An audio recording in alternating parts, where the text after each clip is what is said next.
It is a perfect day in the Pacific Northwest. That's right, we're here in Washington. And we pulled a couple of built cars from our friends at Griot Motors. Now, given the list of cars, which is extensive and rather varied, which do you think Todd and I chose? Well, it's a British car and a German car, of course. You're watching Everyday Driver. We make a TV show, podcast, and YouTube channels dedicated to great cars, driving adventures, and helping you find a car you'll love.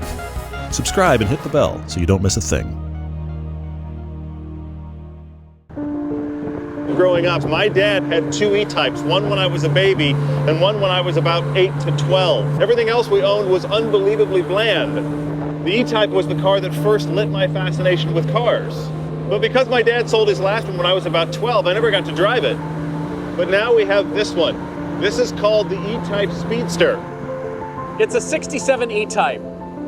And you've seen Eagle Speedsters. This build predates those. So there's some debate about, was this car influential? All of these lines are refined in a way very similarly to what is done on those Eagle Speedsters. The things that are hard to design are the ones that seem so simple, that seem so restrained. Notice how much they've cleaned it up. No mirrors, no exterior door handles. The chrome lines used to go down the hood on the top of the fenders. Those are even gone too. They took off the bumper. It now looks like one of the racing E-Types. This is an accidentally sexy car. Every time we stopped it, we got out and just went, oh, that's a beautiful photograph. Oh, look at that, that's gorgeous. Because this car in any environment just works. But the prior owner had a beige ostrich and baby blue interior. He kind of ran out of taste and realized he's required to sell the car. And so everything else you see here, the engine has been torn out of here, the interior has been gutted, and notably repackaged to fit the driver better. The armrest on the door, it's the center console, and the pedals, all that has been changed, along with the seats, bolted straight onto the floor pan. The center line here has been reduced to just 2 gauges and little diodes for your blinkers. These switches here on the edges are now seat heaters.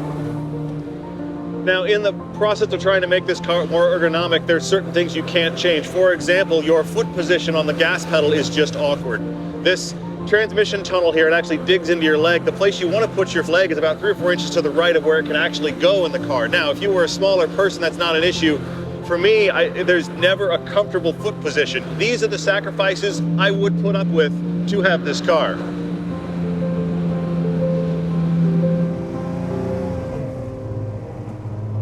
This is the Porsche 914. It's pretty much one of one. It's like all the best of what we love about vintage Porsches and 80s Porsches stuffed into a 1974 914. The roof has been chopped 2 inches. I'm slouched over. This is how I should be sitting. I'm having an issue. I'm having a bad time. I can't imagine how Todd's feeling in this car. There's no really good head position. I mean, if I go back, I've compressed my spine. I can go to the side, but that hurts in a couple seconds, and so I'm left like expectant bird looking forward here, which is painful too. And then there's the nearly 6-inch wider rear fenders. As a result, it's taken the traditional 914 look and made it letterboxed. They're all sheet metal. It allows the 11-inch width rear tires. But look at the exterior. You know what it's also missing? Door handles. So you've got the key fob, and the unlock button actually just pops the door open. Problem is, when we're on a shoot like this, we most of the time leave the keys in the car. We've had a couple moments where we were glad we had these spare keys with us because we get out and do what you do. You close the door. You now have a pretty angry looking 914 you can't get into. Sometimes door handles are good, I'm just saying. Notice the dash is blank. There's no vents at all here, so there's heated seats for driver and passenger, and everything you would normally get out of a stalk behind the wheel has been moved to these toggle switches and buttons right in front of my knees.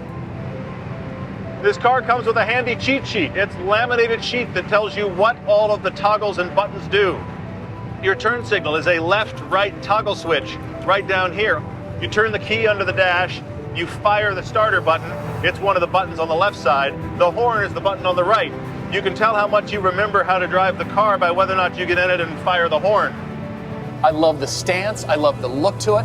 I love the lack of door handles. I'm glad that it doesn't because it cleans everything up. It actually, yeah, no sun visors. There's no surface breakup. Therefore, I think it actually elongates the car, even though it's this tiny thing. It is a special build, and I love the way that people get a hold of cars and over time make it so there's nothing else they need. This car was first envisioned and built by a guy named Toby. Then it was refined a bit further by the folks at Canepa. The Griots have it now, and it is one of their very favorites. All of those people contributing to this car have made it the purest essence of Porsche in a 914.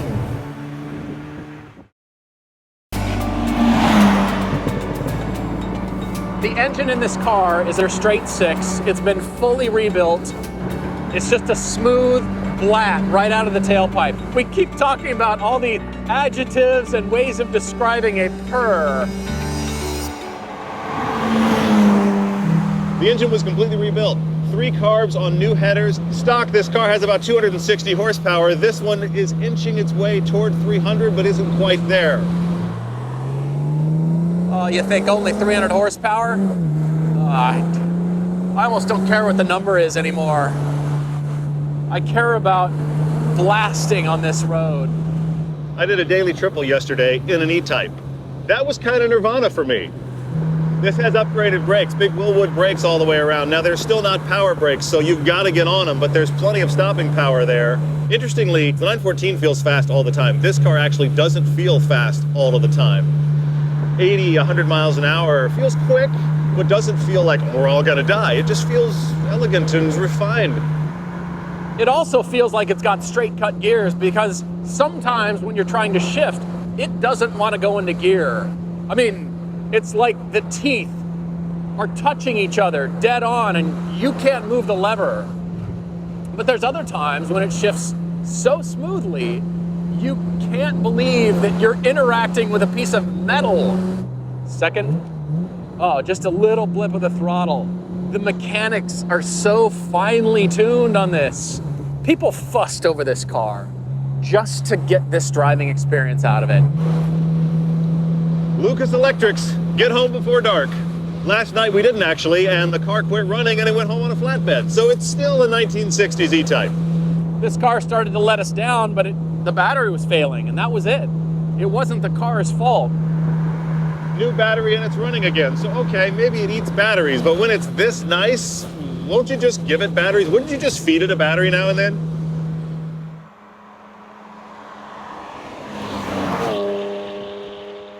And you could argue the 718 and the 550 Spider from back in the 50s was the original recipe, but for a Cayman, Porsche was building them before they called it a Cayman.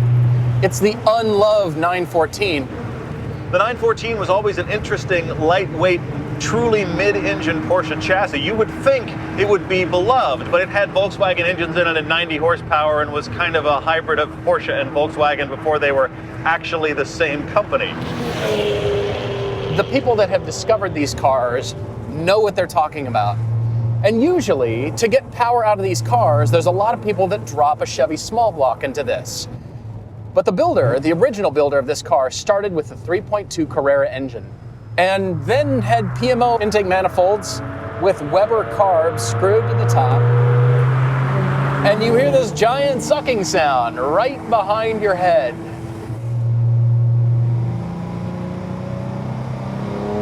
There's the power. There's the power. Nobody's ready for this car. Nobody's ready for it. It weighs about 2150, somewhere in there, with 200 horsepower at the rear wheels. You think, oh, how cute. That's such a low number. Not in this car, it's not.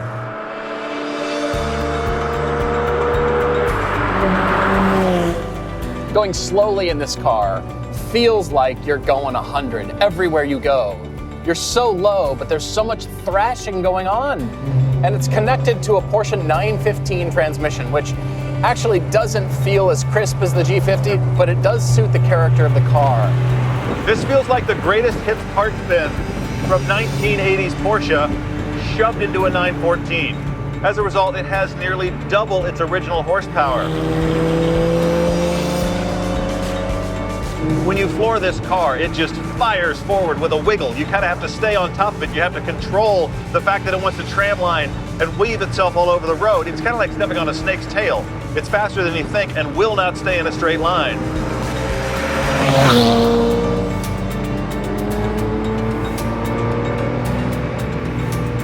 This car almost feels like it's trying to hurt you. It's angry anybody bothered to create it.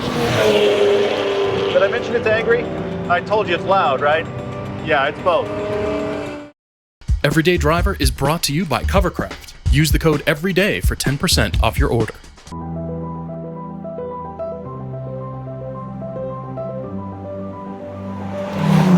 This car connects you to mechanicals in a way that few cars can. It connects you to the way the tires are rolling under, and of course there's no assist, but you can control it so easily when you let off the throttle, and you can load the tires depending on where you are in the corner. And let off the throttle a little bit, kind of entering into a corner, and make the front dig in. There's nothing frantic about this car. There's nothing bold and brash. It's just silky. It just tells you what's going on without overwhelming you with information. This car is learning to dance the tango with the perfect partner. This is not a car where you're searching out the racing line. It's one of those cars where I guess you want to reflect on where your life is going and what sequences of events have led you to be in this car. I mean, I'm certainly doing that. I'm thinking back through the sequence of time and events that have led me to this moment. I can see just owning this and driving it for the heck of it and not even needing to go that fast. Now, I'd still do a daily triple. I would still find some corners because this is just elegant in the corners. Oh, I shouldn't like this much. That is bad for me.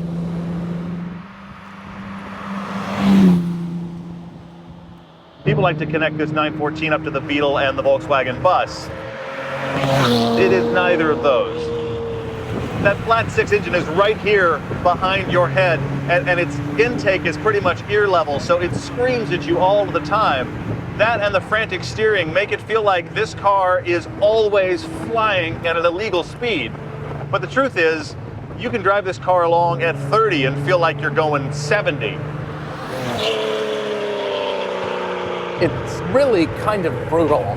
I want to be driving this car all the time, but this car just constantly, and it's like punishment that you love to take. And then once you start to beat back,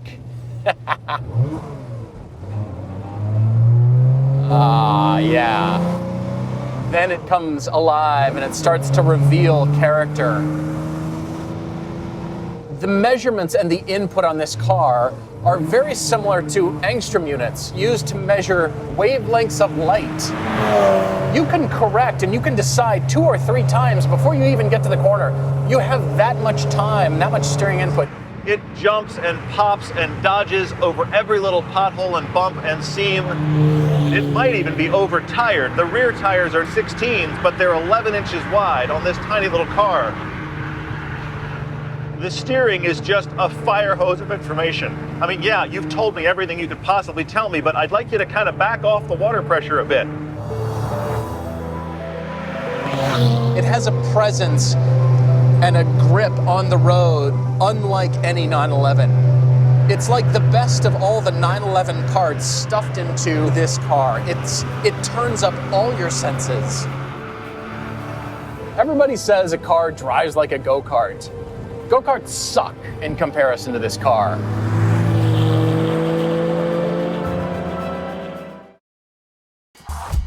Everyday Driver is brought to you by Griot's Garage.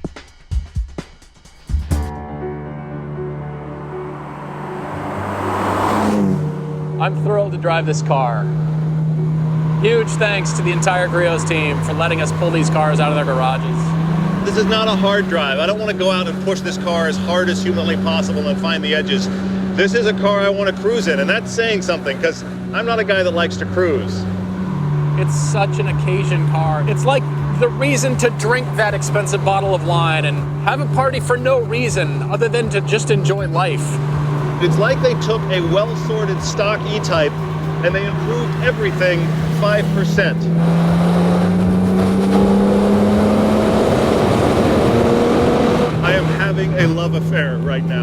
don't tell my wife. I am completely, passionately in love with this car. Is car adultery a thing? Because I am having it right now.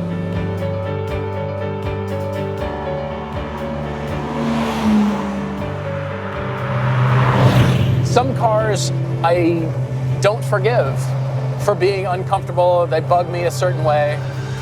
This one, it's all forgiven. I don't want this car. I need this car. I always really like it when people dig into the greatest hits parts bin of a company. That's happened here out of the 911 parts bin and then put onto the smaller, more interesting chassis of the 914. This kind of makes me want one. I just have got to sit in a real one because if it's anything close to this, it's just out. This one looks cool though. Every time I come back to it, I notice something new, whether it's a quirk or a little feeling about it. I'm so glad it gets pulled out of the garage and I get to share. It's every sense come to life. It hurts me. It hurts me. This is the last minutes. These are the last minutes. I'm back at the shop.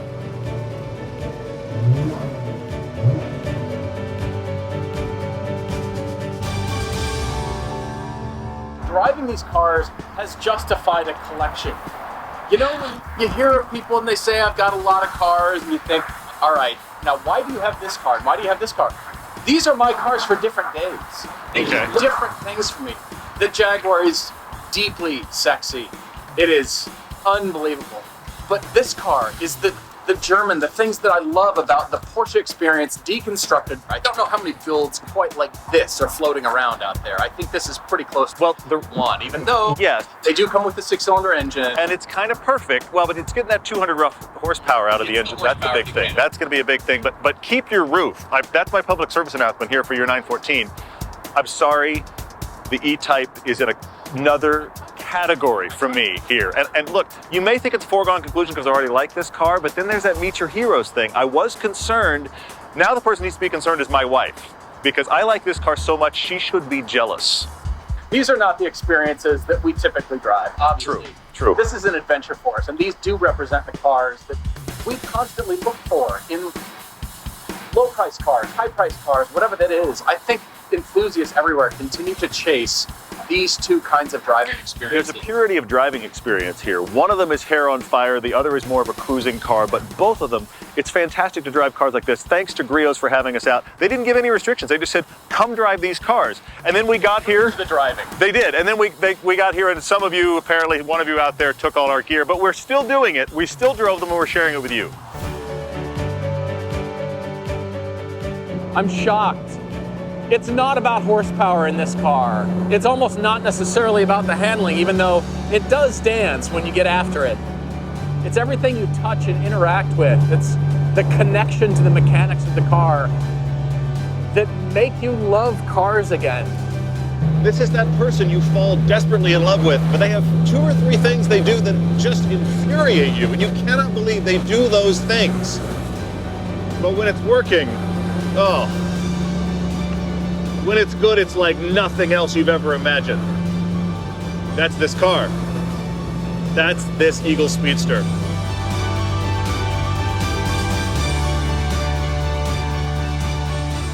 This is a car I never want to get out of.